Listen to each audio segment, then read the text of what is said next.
Good morning once again and welcome to Our Views Part 2.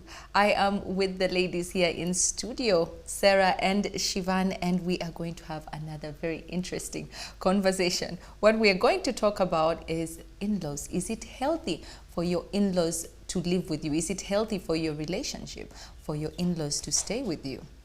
Shivan, a penny for your thoughts. No. Why not? I don't think so. Because it gets really complicated. The reason as to why the Bible says, and a man shall leave his family and the two will become one and be joined with his family. The Bible doesn't say, and a man shall move with his family and be joined with his wife. Or a wife shall move with her family. And that's why they say, I did not marry your family, I married you. Stick to being with your husband, stick to being with your wife. Why are you bringing in-laws into the picture? Then you'll have issues of boundaries. Then you'll have your in-law telling you, oh, you do not know how to cook for him. Then you'll have your in-law saying, my brother likes his food like this. No. In order not to get into hot soup, leave in-laws out of your home. You can constantly visit them, but I don't think it's a safe ground or a safe breeding ground for in-laws to be staying in the same home as married people. It's not right. The Bible says that, but African culture says you don't marry the person, you marry the family. And now that's why we have it wrong. Me, when a man marries me, he has married me, not my entire family, because I'm avoiding a lot of issues. I mean, the other time on Our Views about 2 months ago, we discussed toxic in-laws. So in order to avoid these in-laws becoming toxic, it's very important that you leave them in a zone where they are not able to infiltrate your family easily. Because in one way or the other, they will constantly pick on you, regardless. So you're better off having, have your man, have your woman stay together in the home. What's the point of bringing in in-laws? So why are you getting married anyway? Sarah. Is it a good idea for an amount of a specified time? You understand? You don't have to live together for the rest of your lives, but for a specific amount of time. When is too long? I think after a year is too long. After a year is too long. No, see, I'm very family oriented. I love family. I am all for family. And there are many cultures around the world, like Asian cultures, Indian cultures, Hispanic cultures, that do encourage this type of living, where everybody lives together. In-laws upon in-laws, everybody is in the same mansion. Yes. You understand? Yes. But for me, in my culture, it is not allowed. I'm an eater sort. And in my culture, for instance, my mother, if I got married, my mother cannot come and live. My parents, my mother and my father cannot come and live in my home. Whereas my husband's parents can come and live with us because I am a daughter of that home. You understand? You've moved to another homestead. Yes. So for him, my husband can bring his family, his mother, to live with us, but my mother cannot come to my home. Wow. You understand? So I think it's a good idea and it works for a lot of people. I mean, if a number of cultures around the world are doing it, then, I mean, it must have been tried and tested and it is working. So I wouldn't say that, oh no, it should never happen because of this or whatever reason. But I think if you are put in a situation where you have to work with people, then, go and live in that house and be a good child, a good daughter.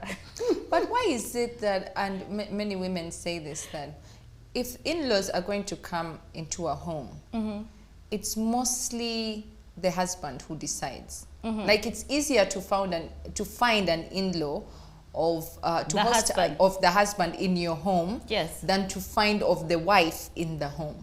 Because you have gone into his house. But isn't it your house? It is your house, but our cultures, especially us as Africans, stipulates that the man is the head of the home. When you're married off, he picks you from your parents' home and brings you into his house. He's the head of the home.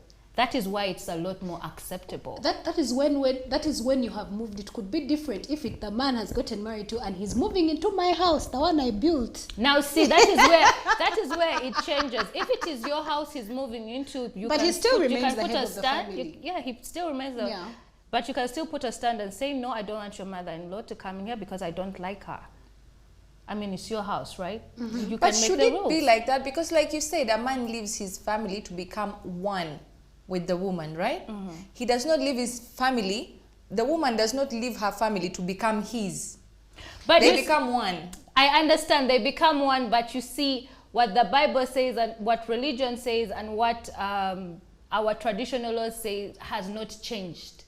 We are moving forward, but we are not changing our cultures. Our culture said you move as a woman, you are married. He pays your dowry. You become What if his he didn't property. pay your dowry? No, Does that he is have a right? to do what? Because we are progressive women. What if he didn't pay your dowry? Why is he but- coming to tell you? But are you moving into his house or your house? Both of you, you are house. It is his home. He can say, I don't want your mother here. First of all, can we accept that biblically the man is the head of the family, whether we Even like it or not? culturally. Yes, the man is always the head of the family, regardless of the fact whether he has moved into your house that you've built as a woman. At the end of the day, he is the head of the family. However, there's something I did want to point out. Marriage counselors all over the world, especially in Uganda, even marriage counselors of Church of Uganda, the few counseling sessions that I've actually attended somehow and eavesdropping, most of them suggest that it is very important that couples that have just gotten married at least give themselves a period of 2 years without having in-laws in the picture. Why? It is a fragile time for you to get to know one another. If in-laws must come into the picture for whatever reason, you could probably have an in-law who needs funding, you have an in-law who is sick and you need to take care of them. Counselors still advise that it is very important that for newlyweds, you do not have in-laws into the picture for at least a period of 2 years, because you're just getting to know one another and you want to create that bond. In-laws coming into the picture means that for very many women, either you're going to try to please them or they're going to pinpoint a few things here that may ruffle your feathers. So it's safer to have in-laws out of the picture as you bond than if you decide to bring them on. They still advise that in-laws should not live for more than a week, because then they get comfortable and start feeling like now they have a say as to what goes on in the home. Those things of, this is my brother's house. Hey, this is My how. son. But you see, let's talk about why in some cultures it is not allowed for in-laws. For instance, in my culture, why my mother cannot come to my home is because culturally they're trying to prevent any relationship between, say, the son-in-law and the mother-in-law. For instance, it's also not allowed for, say, the son-in-law to hug or touch the mother-in-law. You understand? Yes. So you're not allowed to come into my home. So they were trying to kind of negate situations like that where they could be like cross relations, I guess, or something like that. Yes. So that is why my parents are not allowed to come into my house. Because, and then also my father cannot come into my house because my husband is the head. It's my husband's house, not my father's house. So we can be summoned home, but not summoned to Him our home. home. Yeah. The dynamics. You go to the king. The king does Doesn't not come to you. Eh? Well, let's look at setting boundaries with the in-laws. One is about quality time, and this is just remember that you need to spend some time with them, not all the time. Maybe if it's that family lunch at your in-laws, dress up, go up, show up, behave, and leave. Yeah. You don't have to be there all the time, or even if they come over to your house. And perspective. Now, if you have an in-law staying with you, it's all about perspective. Are you going to be on the defensive Yes. the whole time with them? Because it's just going to drain you at the end of the day. So just keep a clear head and do not get emotional about things, and just let them ride. Yes. As long as they are not too serious, of course. And then battles, learn to pick your battles. You cannot show up to every argument you're invited to. You're going to be exhausted. So pick your battles. Some people are just trying to rattle you, and you don't want to give anybody that kind of power over you. So pick your battles, know how to pick your battles, and don't misplace your anger. You might be angry at the in-law, but you're taking the anger to your spouse. I think you should call out that person and sort it out with them, whether it's your sister-in-law or your brother-in-law in the house or your mother-in-law. Have a conversation with them. Don't have misplaced anger and go taking it to your spouse. Plus, keep a schedule. Keep a schedule of when you're to do things together, if you're to do things with your spouse, or when they're hanging out with your spouse, because most of the times this is a very, very serious issue, in a sense that the spouse will feel this person has been taken away they now do things together because, of course, maybe they are siblings or this is the mom. You understand, yes? So keep a schedule of what, like, on Saturday, okay, fine, you're taking your mom shopping.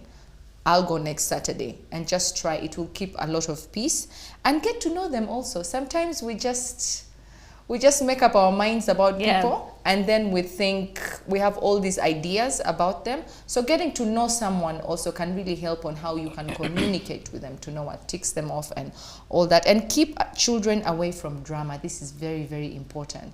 If you have any disagreements or anything, just keep the children out of it, because it will just escalate and it will turn into a very, very bad situation. And don't take things personally. Don't take things personally. Even if someone makes, you know, those snide comments sometimes. You know, don't take things personally. Just let some things just Slide. and be happy.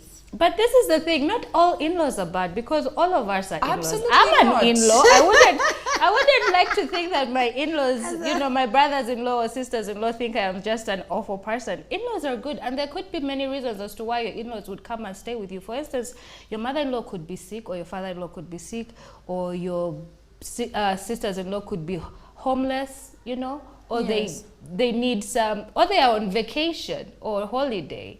So, and also sometimes it's good to have in-laws around, because instead of you know, giving birth and then being sent back to your mother, why doesn't your mom come and take care of you in your home, instead of you being uprooted from your home? But you know, now that I think about it, it's also very important that as a married couple or people that are planning to get married, you actually have this conversation with your spouse to be. Ask them, do you plan to bring in your in-laws? Because you may find the only child, you're getting married to the only boy in the family, he's the sole provider, he's taking care of his siblings, and he has been staying with them, and now he's getting married to you, but he cannot just leave them, he has to move with them. Yes. So as a person who is in that kind of situation, it's very important that you open up to your spouse and say, you know what, even while we're getting married, I have a family, I am the only child, I am the only boy in the family, our parents may be passed away, and I am their sole provider. They have no family apart from me. I cannot leave them. I've been staying with them, so they have to stay with us. Make her understand, or make him understand, so that even after you get married, she just doesn't see, or he just doesn't see people arriving.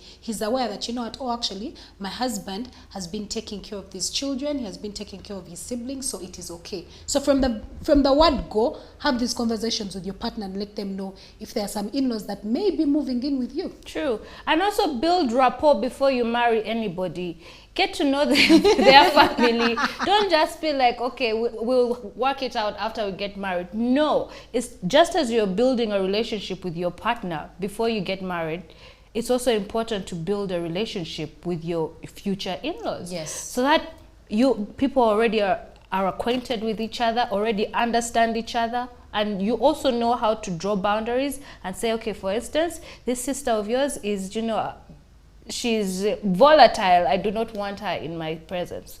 You know, so that you work different arrangements, so that he also knows that should she ever need a place to stay, the husband knows to, you know, find alternative accommodation for her, and vice versa as well. It's not only just men. Let's not only come for our husbands, even wives, my dear.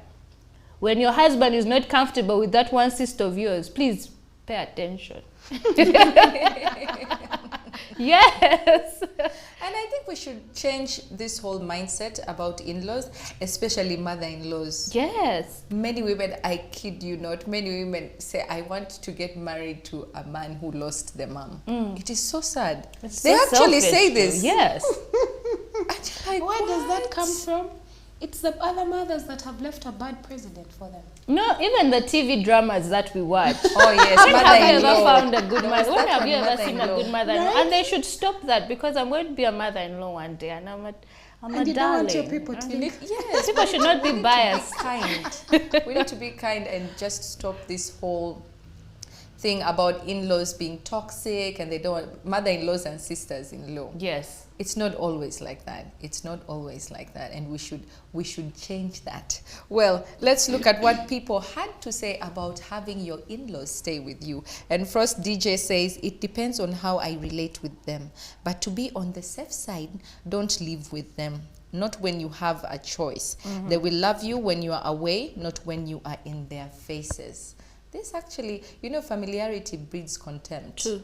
So if you're in their face all the time, then lines can get blurred, and they might forget to see you in a certain light, and this will breed misunderstandings, of Yeah. course, like disrespect, how dare you, this and that, because you are in each other's space all the time.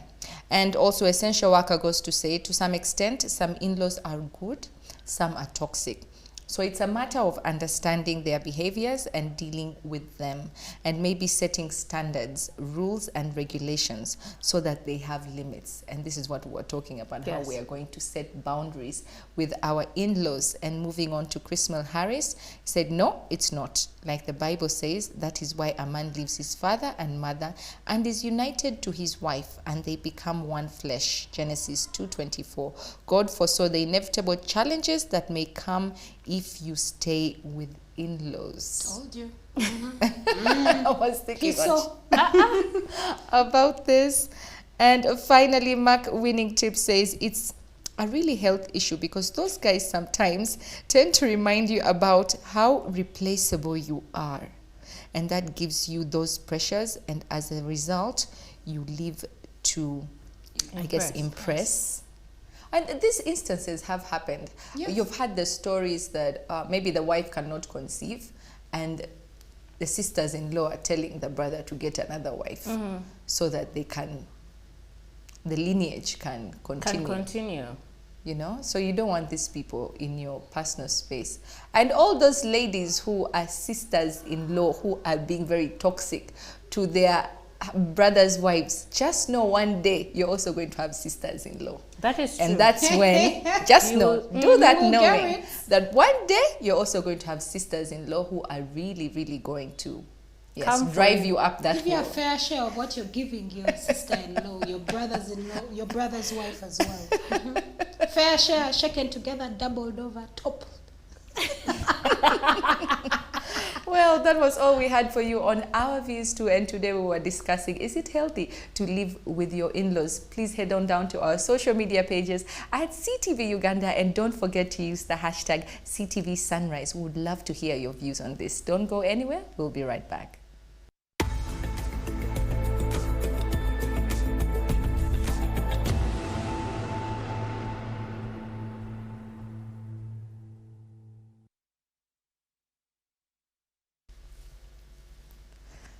Good morning once again, and thank you for hanging out with us here on Sunrise at Sea with the ladies and I. We have really, really enjoyed the show today. We hope you have enjoyed the show as well. Please head on down to our social media pages if you want to comment on anything, if it is the rising commodity prices, or if it is about living with your in-laws, or how to co-parent with a toxic ex. Would really, really love to hear your views on this. Well, that was all from the ladies and I, and remember, we're with you every weekday from Monday to Friday, 7 a.m. to 9 a.m. But before we go, remember, we are also on Star Times now, channel 248, and GoTV channel 833, so you can catch us on there. From the ladies and I this morning, we wish you a lovely, lovely day.